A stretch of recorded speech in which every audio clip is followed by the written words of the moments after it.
Dans le premier chapitre de cours mathématiques pour l'ingénieur 1, on va introduire l'intégrale de Lebesgue. La notion d'intégrale a connu des progrès notables au XIXe siècle grâce à Cauchy, Riemann et Darboux. La théorie de l'intégrale au sens de Lebesgue, qui est basée sur la notion des mesures et qui a été introduite par le mathématicien français Henri Lebesgue, arrive au XXe siècle pour généraliser l'intégrale au sens de Riemann. Cette théorie s'applique à une classe de fonctions beaucoup plus grande que celle de fonctions contenues par morceaux. Elle permet aussi d'établir des théorèmes de convergence plus puissants. Avant d'entamer l'intégrale de Lebesgue, on va rappeler d'abord les intégrales classiques de type Riemann et les intégrales généralisées.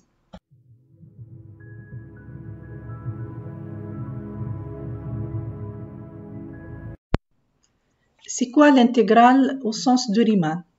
Soit f une fonction qu'on suppose bornée, définie sur un intervalle fermé borné AB de cette forme de R. On appelle la subdivision de AB toute suite ordonnée et finie, x et y variant de 0 jusqu'à n de AB en partant de x0 est égal à A, strictement inférieur à x1, strictement inférieur à xn qui est égal à B. Pour cette subdivision Sn de AB, on appelle somme de Riemann la somme finie qu'on note R qui dépend de f, Sn et alpha, où alpha est une suite finie qui est égale à la somme de est égal à 0 à n moins 1, f de alpha i, xi plus 1 moins xi, où alpha i est un réel choisi arbitrairement dans chaque intervalle de subdivision xi plus 1. C'est quoi cette somme de Riemann? Si on prend le cas de cette fonction contenue, voici donc la subdivision. Ici, en partant de x0 est égal à A, strictement inférieur à x1, ça c'est l'intervalle xi plus 1 jusqu'à xn est égal à B. Dans chaque intervalle xi plus 1, on choisit alpha i. Ça c'est f de alpha i. Et donc la surface de rectangle. De côté f de alpha i, xi plus 1 moins xi serait f en alpha i fois xi plus 1 moins xi.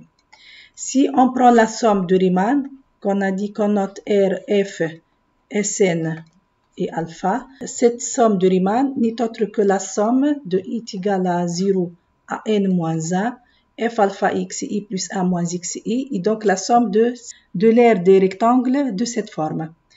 Et donc, la somme de Riemann n'est autre qu'une approximation de l'aire de cette partie de plan qui est limitée par les deux axes verticaux x est égal à A, x est égal à B ici, par l'axe des abscisses d'équation y est égal à 0 et par la courbe de f d'équation y est égal à f de x.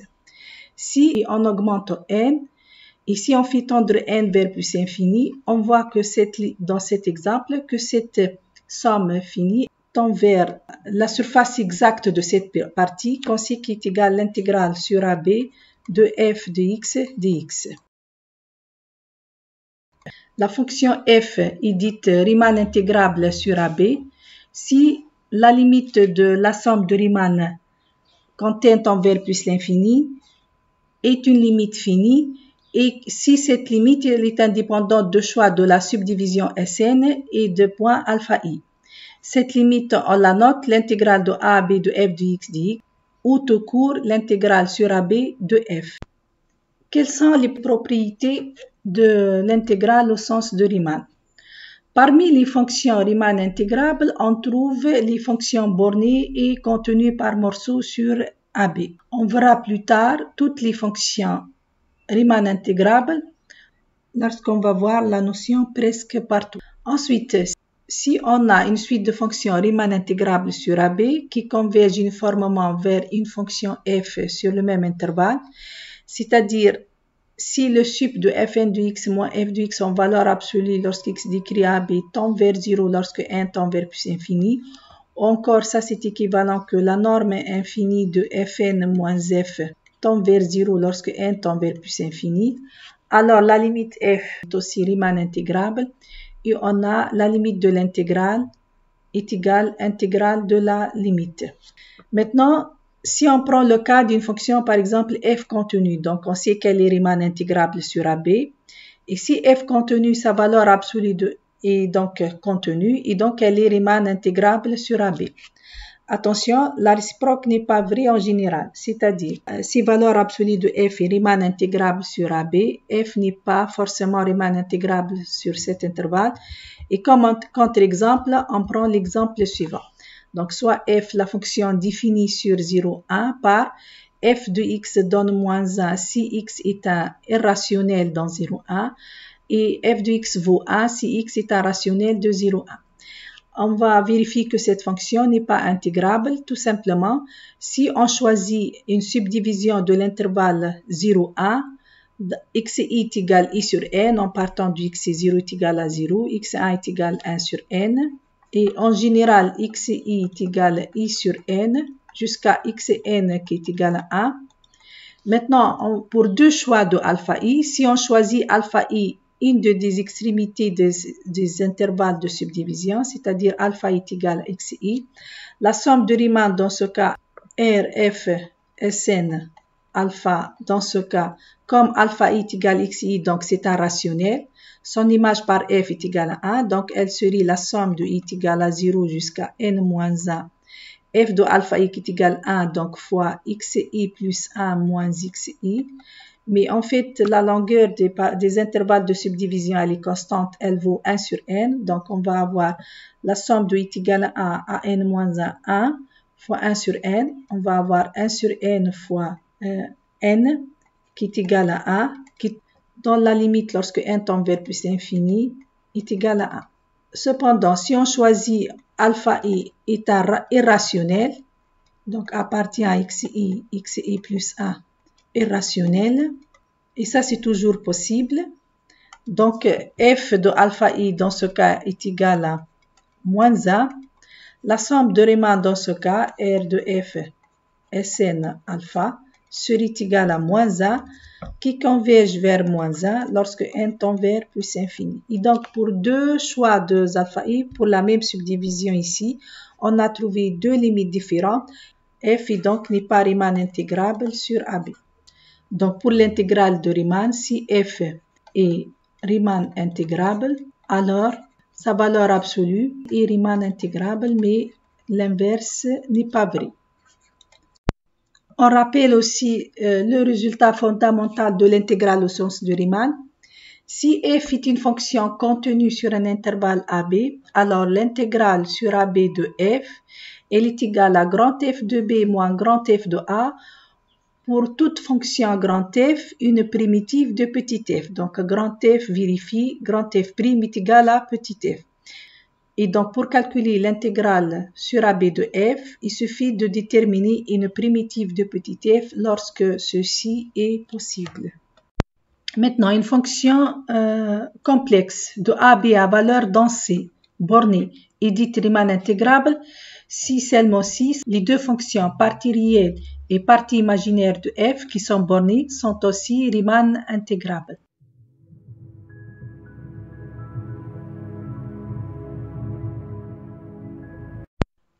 Rappelons maintenant les intégrales généralisées, dites aussi intégrales impropres. On a vu que l'intégrale de Riemann concerne les fonctions f bornées sur un intervalle fermé borné AB. Que se passe-t-il lorsque une de ces deux conditions n'est pas vérifiée? C'est-à-dire, si on considère maintenant f une fonction définie sur un intervalle AB quelconque, à valeur dans R, telle que au moins une de ces deux extrémités de l'intervalle est l'infini, ou f est non borné au voisinage de au moins une d'extrémité finie de AB. Un exemple, on va prendre par exemple la fonction f définie sur l'ouvert 0, 1, à valeur dans R, définie par f de x qui est égal à 1 sur racine de x. Ici, la fonction f de x est égale à 1 sur racine de x. Elle est contenue sur l'ouvert 0, 1, mais elle n'a pas de limite finie en 0. Donc, elle n'est pas même prolongeable par continuité en 0. Par contre, quel que soit d positif, la fonction f, elle est contenue sur l'intervalle D1. Et donc, on peut calculer son intégrale au sens de Riemann sur cet intervalle. L'intégrale de D1 f de x dx, c'est égal à l'intégrale de D1 x sur racine de x.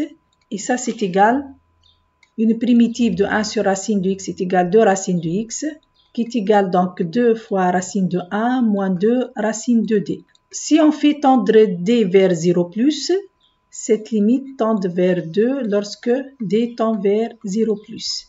On dit dans ce cas que l'intégrale généralisée, l'intégrale de 0,1 dx sur racine de x est convergente. Si on considère maintenant le cas d'un intervalle non borné, et prenons le cas par exemple de l'intégrale de 1 à plus l'infini dx sur x. Ici, la fonction 1 sur x, elle est contenue sur l'intervalle 1 plus l'infini.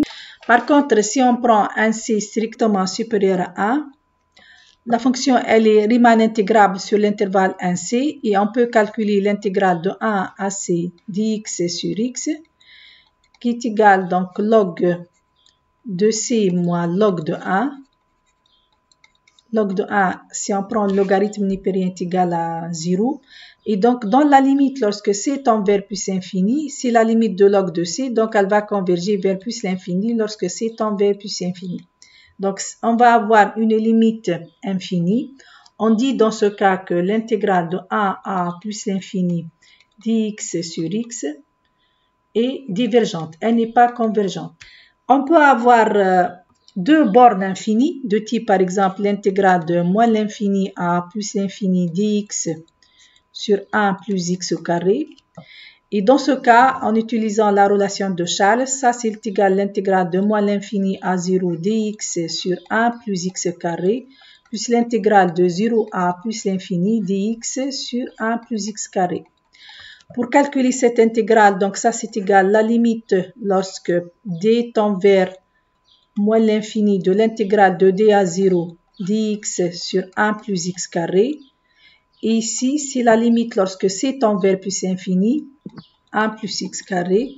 Et donc, on va avoir une limite double ici. La limite lorsque d tend vers moins l'infini, c tend vers plus l'infini.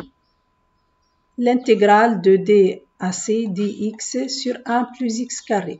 Dans cet exemple, une primitive de 1 sur 1 plus x carré est égale à arc tangente. Donc ça, c'est la limite lorsque d tend vers moins l'infini et c tend vers plus l'infini de arc tangente c moins arc tangente d. Mais lorsque c tend vers plus l'infini, arc tangente c tend vers pi sur 2. Ici, on va avoir moins pi sur 2. Donc pi sur 2 moins pi sur 2 est égal à pi. Donc l'intégrale de moins l'infini à plus l'infini dx sur 1 plus x carré, qui est en fait l'intégrale sur R de dx sur 1 plus x carré, est convergente. On note parfois elle est inférieure à l'infini. Dans le cas général maintenant, on suppose que f est localement Riemann intégrable. Il suffit qu'elle soit par exemple contenue sur l'intervalle AB, c'est-à-dire quoi localement intégrable? Donc f est Riemann intégrable sur tout intervalle fermé borné de l'intervalle I, quelle que soit la nature de I. Et donc, on peut calculer l'intégrale sur CD de f. La fonction f admet une intégrale généralisée sur AB si la limite lorsque c tend vers A et d tend vers B de f de x dx est finie. Cette limite, on annote l'intégrale sur AB de f de x dx et on dit que cette intégrale, l'intégrale sur AB de f est convergente. Lorsque cette limite n'existe pas ou elle est infinie, on dit que l'intégrale sur AB de f de x dx, dans ce cas, elle est dite est divergente.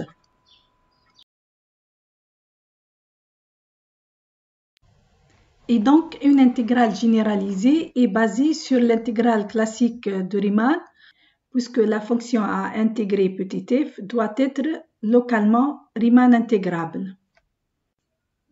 Une intégrale généralisée, l'intégrale sur AB de f, est dite absolument convergente si l'intégrale sur AB de module de f est convergente. On peut vérifier en utilisant le critère de Cauchy que toute intégrale absolument convergente est convergente. Mais attention, la réciproque n'est pas en général vraie. Un contre-exemple, c'est l'intégrale de 0 à plus l'infini sin x sur x. On peut vérifier que cette intégrale est convergente, mais elle n'est pas absolument convergente. On dit qu'elle est semi-convergente. Un autre exemple, l'intégrale de 1 plus l'infini cosinus x sur x est aussi semi-convergente. Parmi les exemples élémentaires d'intégrales généralisées, on trouve l'intégrale généralisée de Riemann. On parle d'intégrale impropre ou généralisée de Riemann lorsque f de x est égal à 1 sur x à la puissance alpha pour alpha un réel quelconque. Cette fonction f elle est contenue sur le fermé 1 plus infini. On peut calculer facilement une primitive de 1 sur x à la puissance alpha dans ce cas. Donc, si grand f est une primitive de petit f, on peut vérifier facilement que grand f de x est égal à 1 sur 1 moins alpha x à la puissance 1 moins alpha si alpha est différent de 1. Et si alpha est égal à a, une primitive de 1 sur x, c'est log de x. Pour étudier la convergence, on a à calculer la limite de l'intégrale de 1 sur c de f de x, qui est égale à la limite de grand f de c moins grand f de 1 lorsque c tend vers plus infini. Et si on remplace grand f de c, par exemple, si alpha est égal à 1, on va avoir la limite de log de c lorsque c tend vers plus infini, qui est égale à plus infini. Et donc, l'intégrale de 1 plus l'infini de 1 sur x est divergente.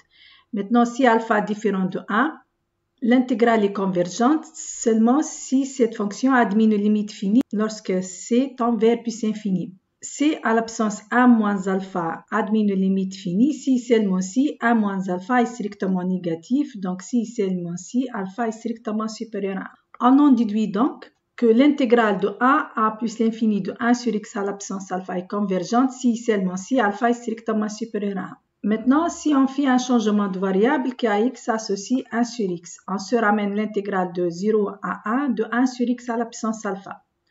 Remarque, si alpha est inférieur ou égal à 0, 1 sur x à la puissance alpha est contenu sur le fermé 0, 1, et donc on a ici l'intégrale d'une fonction contenue sur un fermé borné, donc c'est une intégrale classique au sens de Riemann. Si alpha est strictement positif, le problème donc se pose seulement en 0, et on peut vérifier que cette intégrale est convergente si seulement si alpha est strictement inférieur à 1. Deuxième exemple élémentaire, c'est l'intégrale de Bertrand. C'est le cas où f de x est égal à 1 sur x à la puissance alpha log de x à la puissance bêta pour alpha bêta de réel quelconque.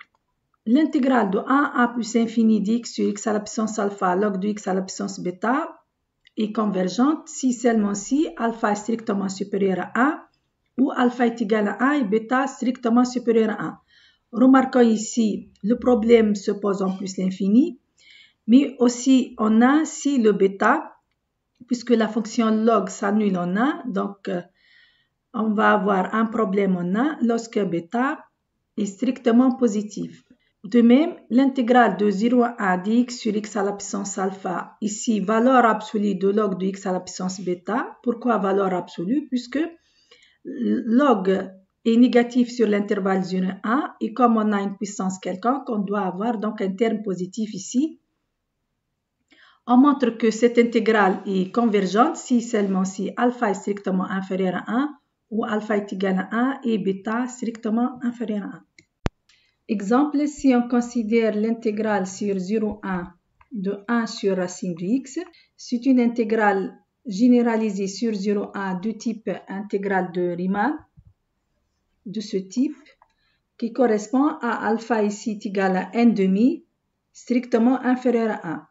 Donc ici, alpha est égal à 1 demi strictement inférieur à 1 et par conséquent, cette intégrale est convergente.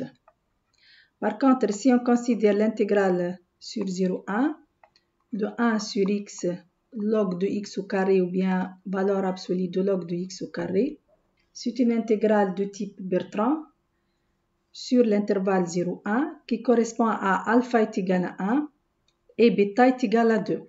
Comme bêta est égal à 2 strictement supérieur à 1, donc cette intégrale est divergente.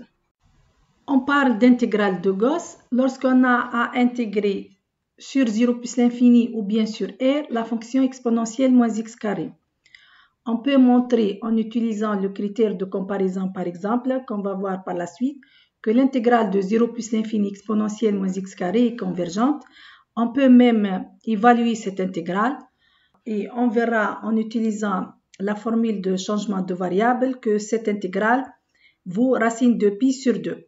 Et donc, l'intégrale sur R de exponentielle moins x carré dx carré, comme cette fonction elle est paire, ça c'est égal à 2 fois l'intégrale de 0 plus infini exponentielle moins x carré est égal à racine de pi.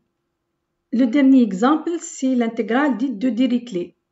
On appelle intégrale généralisée de Dirichlet l'intégrale de 0 plus l'infini sinus x sur x. On peut montrer que cette intégrale est convergente et elle vaut pi sur 2. Mais attention, cette intégrale n'est pas absolument convergente, c'est-à-dire l'intégrale sur 0 plus l'infini de valeur absolue de sinus x sur x n'est pas convergente, elle est divergente. Donc, c'est un exemple d'une intégrale semi-convergente. En général, on ne peut pas appliquer la définition pour étudier la nature d'une intégrale généralisée puisqu'on ne peut pas calculer une primitive de la fonction à intégrer. Cependant, on peut utiliser les critères de convergence suivants. Ces critères sont similaires aux critères de convergence utilisés pour étudier la nature des séries numériques à terme positif. Donc, soit f et j deux fonctions positives, localement Riemann intégrable sur le soumis ouvert AB, on suppose que le problème se pose en B, c'est-à-dire que soit B est égal à plus infini ou f n'est pas borné au voisinage de B. Alors, on va commencer par critère d'équivalence. Si f et j sont équivalentes au voisinage de B, les deux intégrales sont donc de même nature. Donc, l'intégrale sur AB de f et l'intégrale sur AB de j sont de même nature. Maintenant, si on suppose que f est inférieur ou égal à g, bien sûr les deux positifs sur l'intervalle AB, alors si l'intégrale sur AB de g est convergente, on a aussi l'intégrale sur AB de f est convergente. De même, si l'intégrale sur AB de f est divergente, on peut déduire que l'intégrale sur AB de g est divergente. Exemple, si on veut étudier la nature de l'intégrale sur 0,1 de 1 sur x fois 1 moins x. Le problème ici se pose en 0 et en 1. La fonction f de x est égale 1 sur x fois 1 moins x, ici elle est positive, elle garde un signe constant. En 0 par exemple, elle est équivalente à 1 sur x et l'intégrale sur 0,1 de 1 sur x, c'est une intégrale généralisée de type Riemann avec ici alpha est égal à 1, donc elle est divergente. Et donc on en déduit que notre intégrale est aussi divergente. On a vu que l'intégrale de Gauss, par exemple l'intégrale sur 0 plus l'infini de exponentielle moins x carré est convergente. Pourquoi? Puisque si on calcule la limite de x carré, par exemple, fois exponentielle moins x carré lorsqu'x tend vers plus l'infini, cette limite, on sait qu'elle est égale à 0. Et donc, pour x suffisamment grand, pour x supérieur ou égal à grand A, on a x carré fois exponentielle moins x carré est inférieur et majoré par 1, par exemple, ou encore exponentielle moins x carré est inférieur ou égal à 1 sur x carré. Comme l'intégrale de a à plus l'infini de 1 sur x carré, c'est une intégrale généralisée de type Riemann avec alpha est égal 2 strictement supérieur à 1, puisqu'on travaille ici sur intervalle voisinage de plus l'infini. Donc cette intégrale est convergente. Donc l'intégrale de a à plus l'infini de exponentielle moins x carré est aussi convergente, puisqu'exponentielle moins x carré est majorée par cette fonction. Et pour terminer, il suffit d'écrire que l'intégrale de 0 plus infini de exponentielle moins x carré, c'est aussi l'intégrale sur 0a plus l'intégrale de a à plus l'infini de exponentielle moins x carré. Et comme pour cette intégrale, c'est une intégrale d'une fonction continue sur le fermé borné 0,1, donc c'est une fonction Riemann intégrable sur 0,1, on en déduit que la somme est finie. Donc, l'intégrale sur 0 plus infini de exponentielle moins x carré est donc convergente. Pourquoi a-t-on besoin d'introduire une nouvelle notion d'intégrale comme l'intégrale de Lebesgue? On a vu qu'il existe des fonctions bornées qui ne sont pas Riemann intégrables sur AB, comme contre exemple la fonction f définie sur 0, 1 par f de x est égal à 1 si x est un rationnel, moins 1 si x est un irrationnel. Et donc, on va introduire la notion d'intégrale sur une classe de fonctions beaucoup plus large que les fonctions contenues par morceau. Les intégrales de type Riemann ou les intégrales généralisées sont définies seulement sur des intervalles. L'intégrale au sens de Lebesgue, on va voir qu'elle sera définie sur des ensembles qui ne sont pas forcément des intervalles. On va parler par exemple de l'intégrale de f sur q, l'intégrale sur R moins Q, sur un ensemble fini, sur N, etc. Donc, on va élargir l'ensemble des domaines d'intégration. Pour l'intégrale de Riemann, par exemple, on a vu pour pouvoir permettre la limite avec l'intégrale, on a besoin de la convergence uniforme. Cette condition n'est pas toujours nécessaire. Par exemple, si fn de x est égal à x à la puissance n, alors fn est contenu sur l'intervalle même fermé 0,1 et donc on peut calculer son intégrale au sens de Riemann. L'intégrale sur 0,1 de fn de x, en la calculant, c'est égal à 1 sur n plus 1, dont la limite est égale à 0 lorsque n tend vers plus infini. Et donc ici, fn de x converge simplement vers 0 sur le semi vers 0,1. Et dans ce cas, on a la limite de l'intégrale est égale intégrale de la limite ici, mais on n'a pas convergence uniforme de la suite de fonctions fn vers la fonction nulle sur le semi-ouvert 0,1. Donc avec la nouvelle notion d'intégrale, on va avoir des résultats de convergence de type intervention limitée intégrale beaucoup plus puissants.